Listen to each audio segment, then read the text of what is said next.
talking Dave Matthews Band and marketing, really marketing, but I'm thinking of the Dave Matthews Band. That's why I met this dude, Todd Baldwin. He's going to help you to understand marketing in 30 minutes, and people, you are going to get some value out of this. What's up, Todd Baldwin? Hey, Kenner. Good to see you, man. Yeah, I met Todd years ago at a Dave Matthews event. As most of you know, I'm a Dave Matthews Band follower. I travel all over the world. He travels all over the place to see Dave also, but we're going to try to put that in the back burner for now. More than anything, we're going to add value to you guys. You know, obviously, Todd knows you guys are all over the country, some all over the world in some cases, big time real estate investors. He, by the way, works with the real estate investors as far as marketing goes, and he does know a thing or two about marketing. So let's add some value. I'm going to add some value right off the bat by a question, and you're going to add some value, Todd, with an answer. How's that sound? Okay, number one. If let's say I'm an investor and I run a business, whatever, I'm selling widgets. What's the number one thing I should think about in general as it relates to marketing? Ken, that's a great question because first and foremost, I believe every business owner, entrepreneur, real estate investor, you name it, should have a website that they actually own. There's a lot of websites out there that are rental platforms. They're quick, they're easy, they're cheap, but you don't own it. You don't own the content. You don't own anything about it. So if you ever leave, you lose your website. So to me, it all starts with having a nice foundation, and that foundation of your digital footprint is your website. Yeah, well, it's funny because we deal with a lot of investors who they might have whatever portfolio of whatever, couple hundred buildings, and or whatever the case is, doors, whatever, and they don't have a website, which is kind of crazy if you think about it. Your brand is you. You need to have one place that you own that you don't rent that is yours. I agree with that. Yeah, absolutely. Website, just if you don't do any marketing, let's say you don't do any inbound marketing, no funnel, you still want a website. If nothing else, just for credibility, right? People are going to go and search online. They're going to want to check you out, make sure you're real, legit, and so forth. After that, reviews, another key component to build that reputation, right? So a website with some testimonials, reviews, it's a must. You got to have credibility. People buy people, and they do business with people they trust, Kenner. Yeah, okay, let's talk about that. I've been reading a lot about that lately. Because, let's talk about reviews. When you say reviews, are you talking about Google reviews? Are you talking about Facebook reviews? What specifically are you talking about? I think they're all really valuable. Google reviews, I think, obviously being online on Google, the king of the search engines, I think goes a long way to having a really solid footprint with those reviews. I think it's important too, when you get a review, if you get a great positive review, reply back to it. As an owner, you have an opportunity to reply back to all your reviews. So good reviews, thank them for the review. And then if you get a bad review, please go online, and it gives you an opportunity to tell your case of the story. Don't get into a back and forth piss and mess, if you will, but let them know that, hey, you care and you're there to help it, or maybe you don't have a record of that person, right? So I think all reviews are great. I think Google starts there, but Facebook, anywhere you can get reviews, have a positive footprint, is going to help you with your reputation and credibility. Look at Todd. Always reply back. Always reply back to your reviews. Look at Todd dropping some gems. Sorry, and by the way, before I forget, who are you and how do people get a hold of you if they want your services? That's pretty important. It's good, Ken. I appreciate that. Todd Baldwin. So we have a full service digital agency called Investor Nitro. That's our brand on the real estate investor side. Here's big in the real estate investor space. We also have our legacy agency name is actually Everyday Media Group that we've had past 15 plus years. So I've been in marketing 20 plus years now, been on digital the last 15 or so. But yeah, you can find us online, everydaymediagroup.com or investornitro.com. And Nitro, I assume, is nitro.com, correct? Yes, nitro.com. You are correct. Okay, cool. All right. And by the way, give a little bit more information about your expertise in marketing. Do you have a specific niche? And then we're going to go back to reviews. By the way, I'm not going to let you leave that alone. I want to touch. Well, that's a great question because in our world, in our digital agency, we try to stay in our lane. We don't try to be everything to everybody in the digital space because we talk about the web, it really is a web, right? It just goes on and on and on forever. So what we do a ton of website development. We obviously host and maintain probably 9.9 of those sites we build. You don't have to host with us. We don't hold you hostage. We prefer it so we can control that environment and make sure those sites are updated, maintained, and secure. And then from there, it's about building an inbound funnel, right? how do people go to Google and find you, find the services that you provide, right? So we do a ton of paid ads, pay-per-click on Google, retargeting, display marketing, all the things that Google offers. We also offer a new service, relatively new, called local service ads. And then we also do a lot of what I call high-end SEO search engine optimization and Google business profile work as well. That's where people are finding you below those paid ads in the organic space of Google. And then we also do Facebook marketing. So paid ads on Facebook. Love to start with retargeting on Facebook. Great way to start. Someone comes to your website, they leave, then I'll interact with you, and we can follow them around on Facebook. They've already engaged, they've already been there. So now let's go follow them around when they log into Facebook, killing time. So that's really what we like to do, Kenner. When I say we stay in our own lane, if you came to me, Kenner, and even though, yes, you're my DMV people, I love you to death. You said, I got $1 million, Todd, to spend with you, a big e-commerce brand. I would say, I'm not the guy to work for you to do that work, but I'll point you in the right direction. I'll find someone that can help you, but I'm not going to do the work because we're not any good in e-commerce. So we're really big on just being 100% transparent with our clients. Yeah, thanks. And I know you're a good guy. You really are a good guy. You're one of those DMB dudes. Like, I've known you for a while. So let's go back to the reviews. I'm going to kind of dive deep on that, if you don't mind. Yeah. Because I like that. I think that's a big one. I think the website, the one you open what's big, I think reviews are really big. And I'm reading a lot about those now. So do you think it's important to ask for a review almost from every client? I think it's great. There's a great way to control your reviews, right? So Google does a really good job of trying to make sure reviews are legit, right? So, but there's nothing wrong with asking for reviews. The best time to ask for reviews when you know you've had a good experience with a client, right? You're finishing up that transaction, whatever it is. That's when you want to ask, hey, would you be willing to leave us a review? And there's great tools out there that you can simply text review over, follow up with email, have a follow-up sequence on those reviews as well. Or you can simply copy and paste your link from your own Google business profile, create a simple 2 or 3 sentence email, and just send them out yourself or have someone on your team send those out. It's also okay to follow up on past clients and ask for reviews as well. What you want to watch for, though, Kenner, don't get 20 reviews in one day from your friends and family, because Google will think those are spamming.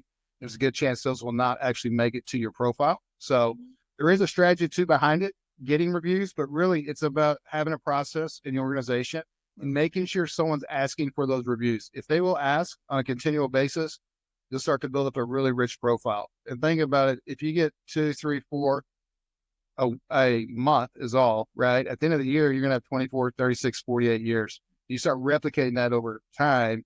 Next thing you know, you've got hundreds of, 5-star reviews. And it's okay if you get a bad review or two. It actually, a lot of people say it makes it look more natural, right? Who out there has a perfect record of 5-star reviews? They don't. We have one bad review in our own profile. We have an owner response there. And we've never heard of the guy. He's never replied back. So we'd like to try to practice what we preach. But yeah, reviews are great. Just follow up and then ask for reviews.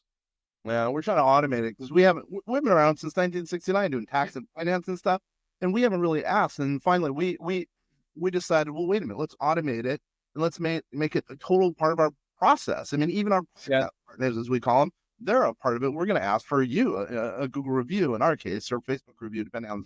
Yes, I'll be happy to leave you one. And it's funny you mentioned automation. There's a lot of tools out there. I know you're the king of AI, or you're the king of AI. You love AI. Love it. If you guys build a little widget where you've got an automated process, send it over, because I'd like to look at it and possibly use it as well. So it's just about asking. We struggle with it at times. We go through phases where we're asking really regular, and then we stop. We have to remind ourselves, hey, we got to practice what we preach, because we want our clients to get reviews. Reviews are Google reviews, the reason why they're so powerful, they will help your profile. It's one of the ranking factors for your profile to actually start ranking on page 1. So that's why I think Google reviews are crucial. But get Bing reviews, get Google reviews.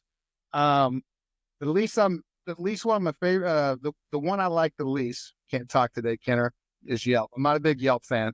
Why? Ooh, no, that's interesting, because we just started on Yelp. So why don't you like Yelp? Because I've heard I haven't dug into Yelp in the last year or so, but the number one complaint I got from people about reviews was from Yelp. And what I've heard, and this could be wrong, I don't want Yelp to say I'm slandering them, but Yelp has paid advertising programs, right? And I've seen this with my own eyes, where if you're doing a paid program with them, your reviews show up nice and shiny and pretty. If you cancel that campaign, I have seen this and I've been told that your good reviews magically disappear and bad reviews show, right? So your bad reviews are now front and center. And I've actually demonstrated this. Now, this is probably 3 or 4 years ago, so it may have changed, but I went and investigated with the client and I did find his good reviews. So I found his free profile on Yelp. His bad reviews were showing front and center. And I had to drill down 2 or 3 clicks on his account through Yelp to find his good reviews. So they were still there, but to me, it seemed like they buried them. It's almost like a punishment. Hey, you're not paying us anymore, so we're going to punish your review. So again, I'm not a Yelp expert, but it's my least favorite. So I would just say really dig into how their platform works and be careful, because you don't want to get penalized because you're no longer paying to be an advertiser. That's why Google, you don't have to pay Google a penny. You can still have Google Business Profile. It's your name, business listing online on Google, and you can have reviews without ever having to pay Google a dime in their marketing side of their search engine. Okay, there, I got a little long-winded, Ken. Oh, that's interesting about Yelp, because we've been with Yelp for a while, and then long story, we changed credit cards, so it died off, but I haven't seen if that's affected everything. We just re-signed up with them.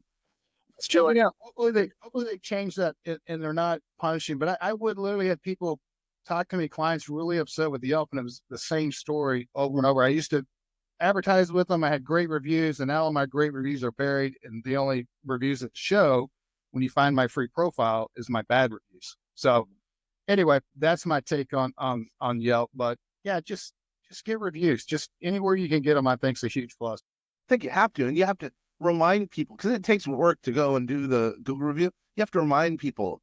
You might say, hey, in our system, I know what we're going to be doing. We're saying, hey, we want to review, and then we have 2 different ways. We have this flashy thing, and then we have this kind of boring one, and then we have something automated that is going to be following up with the person, because everyone forgets. I think that's also important. Yeah, kind of keeping on them. So we'll send out a request, and I think we have a 2 cycles sequence. We'll follow it 2 times, and then we leave them alone. I think it's, to us, I don't want to just keep hounding somebody. So I've asked for a review. We didn't get it. I asked again, asked a 3rd time. Hey, let's move on to the next one. On Google, they've got to be logged into their Google account to actually leave a review. So that's exactly right. And most of our people are Google, but yeah, one thing I like about Google, one login for all platforms. So all right, I'm in my I'm logged into Gmail 24/7, so I can always leave a review. Send me a link, Kenner, and I'll leave you a review. You'll get it automatically. Don't worry about that, which is awesome. At least I'm telling you in advance. By the way, we make it look like it's completely like normal, like me writing an email and then a text. It's very casual, Absolutely. A lot of our reviews come directly from me to our requests. So it's just, we've got several different formats that we push those out. But yeah, I mean, if you got someone on your team that does obviously a face, contact business or whatnot, have them push out reviews with their name too. Well, for us, it happens automatically. I just put a tag in our system and it sends it automatically. This one comes from our company, but the normal one comes from me personally, theoretically. And it's a person, because I'm the one who drafted all that, by the way. No, we only have 21. I think it's 21. 21. There you go. We have 2 bad ones. One was warranted. Our consultant totally screwed up. The other one, we fired a guy. But I mean, we have 4.5. So it's in line with what you're saying. It is what it is. You know what I mean? It's real. It looks real. Yeah, totally. Okay. So, website. Let's say about 5 to 10 more minutes, if that's okay. Do you have 5-10 more minutes? We talked about website, which I think you have to have a website. I mean, that's kind of a no-brainer. And by the way, you have to have a good one that you're updating all the time that's accurate, I would say, right? That's a great point. So once you build your website or your website's live, it's really website version 1.0, right? I think it's always important every couple of years to be refreshing that site if you're not doing any yearly updates, right? So make sure that site is always being updated, always kept up to date with what your organization is doing, and you got updated pictures and so forth. I'm going to take that a step further, by the way. Obviously, you're the marketing guy, but what we do is we update it every single day. We put all our podcasts on there. We always put new content up there every single day because we want it to be fresh. Because I hate going to websites and the stuff's 10 years old, right? I want brand new stuff. I want podcasts. I want the summary of the podcast. So hopefully it'll be found by Google, pretty quickly. You know what I mean? 100%. Okay. All right. I like that. So we're talking about website, important. Reviews, important. Give me number 3 thing that's going to blow everyone away. That's going to make so much sense that every entrepreneur is going to be like, I want to do business with the big Baldwin. Well, I think it goes to lead generation, right? So the power of Google, right, is I've got a problem. I'm now searching for a solution. I'm finding someone to help me. It's direct marketing, right? So how are people finding you on Google? Can they find you on Google? There's a lot of businesses that don't need lead generation, or they do it different ways, right? They're not into the digital marketing. They don't need to have a strong presence on Google. But if you're a real estate investor, right, and you're targeting motivated sellers, right? And I'm sitting here, I've now got a house that I got from probate because I had a family member leave, or I'm about to go in foreclosure, or I've got a house that's in distress and I want to sell it, but I don't want to fix it up.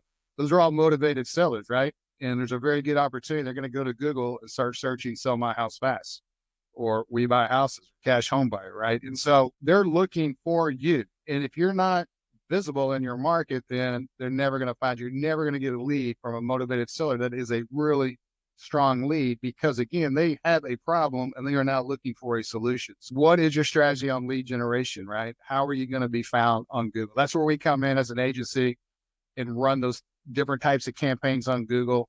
And then we can also take that and start putting a strategy together for Facebook, right? What's the difference between Facebook and Google? Well, Facebook, my joke is Facebook is, I was on there today, Kenner, but I was on there for no reason, right?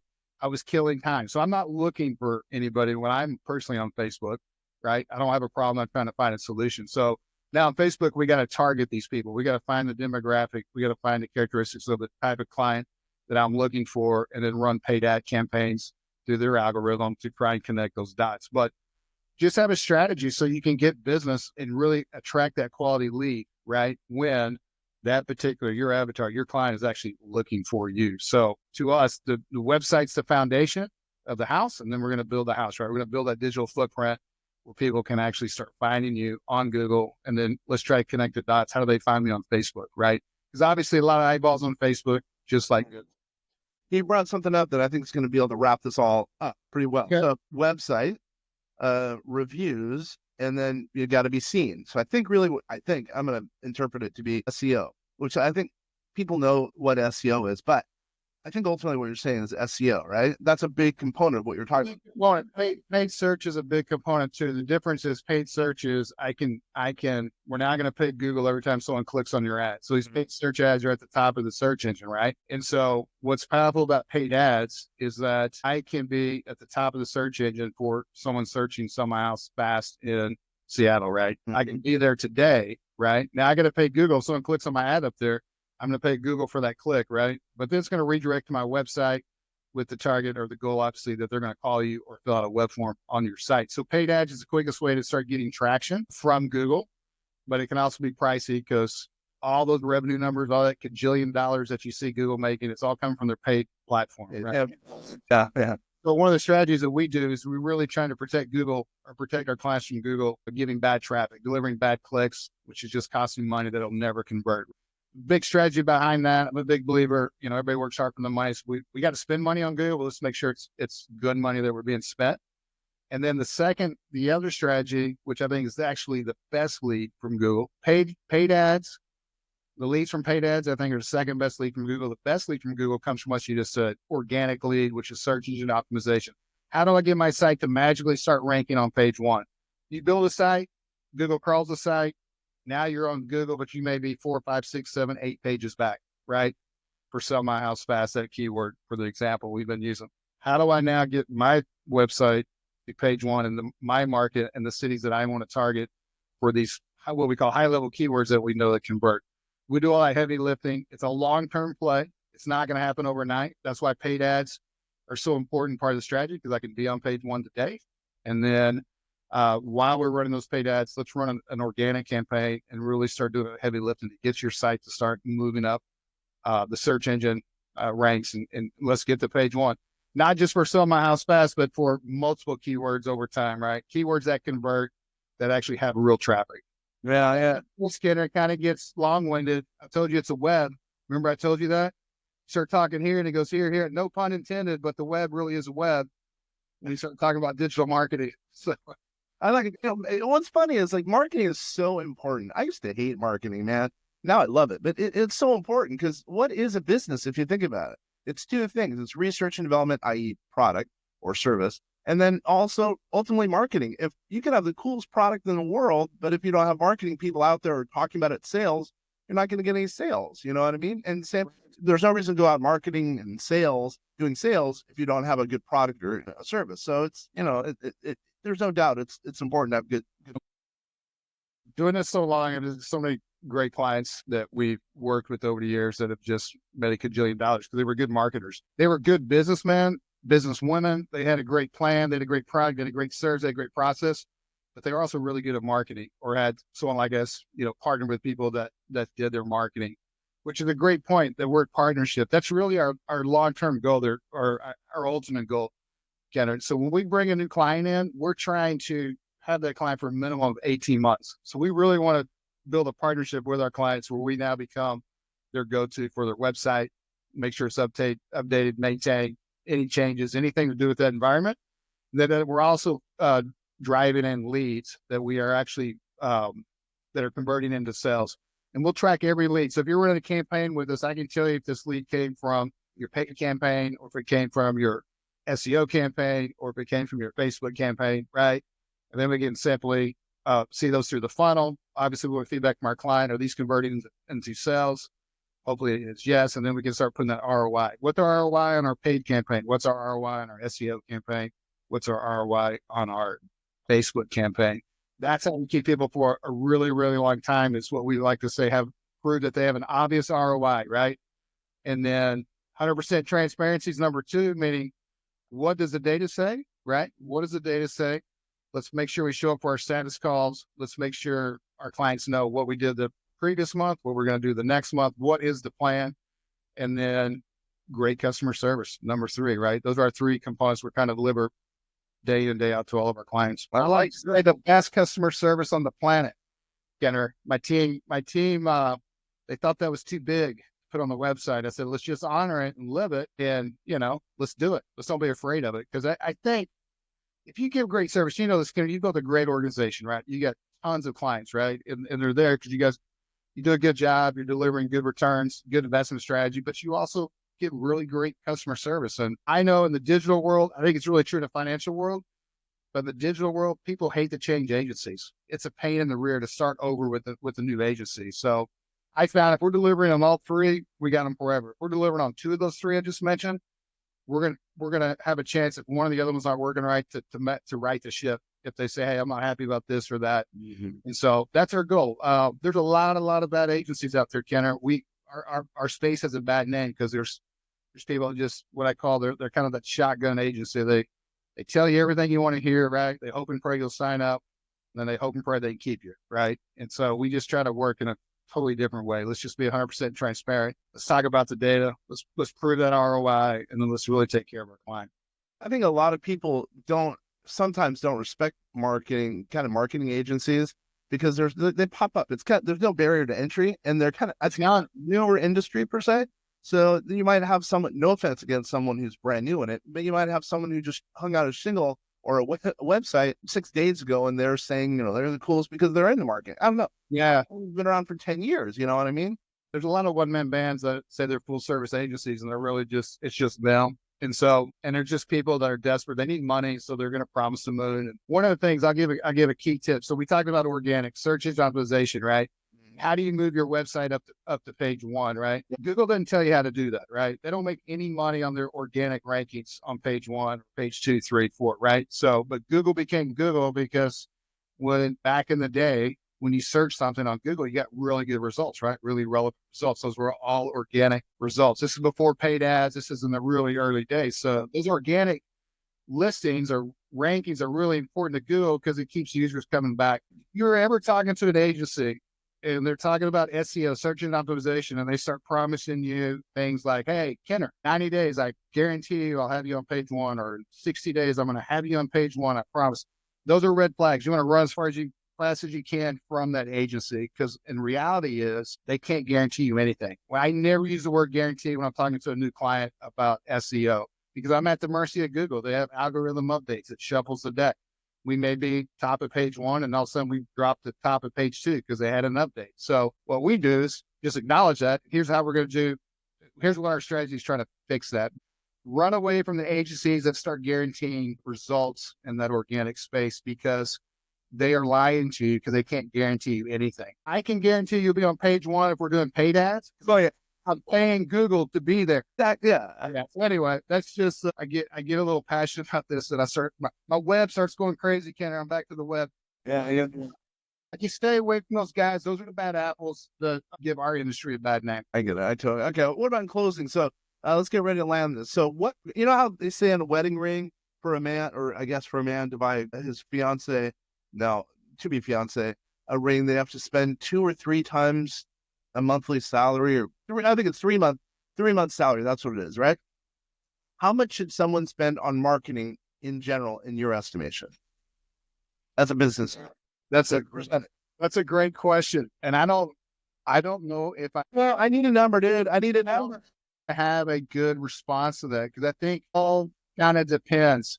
I can't give you feedback on that, and I might even be a little bit embarrassed that I don't have a number to throw out there. But I think, we look at every client as they're coming in, case by case. But I will tell you, if I'm talking to a real estate investor, right, and he wants to target, let's say, Fort Worth, Texas. I want to do a paid ad campaign. I'll target all of Fort Worth, Texas, which is about 800,000 people. And he says that, and I'm like, what is your budget to put with Google? Because we have a budget.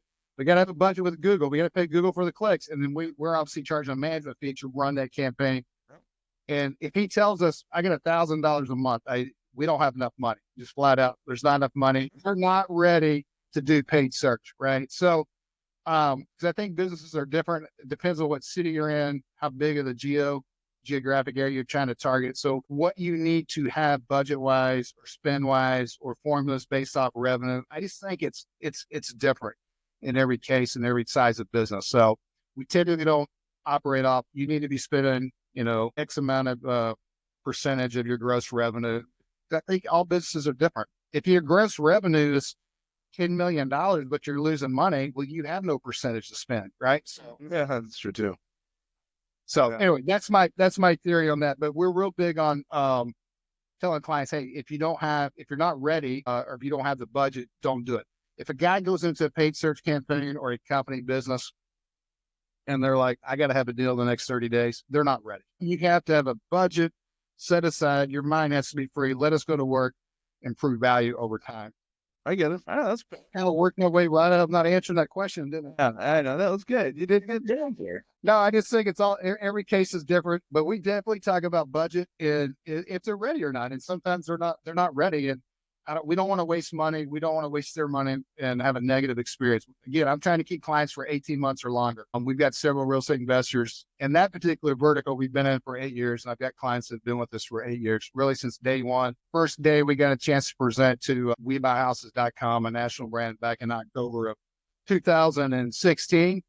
Had several guys sign up that day. They're still with us today. So that's what we're looking for, long-term partnerships that we can help their business grow. That's my boy right there, man. So one last time, how does someone get a hold of you? InvestorNitro.com or EverydayMediaGroup.com. We're on the web. You'll find us, piece of cake, Todd Baldwin. And that's it, Kenner. It's been fun chatting with you.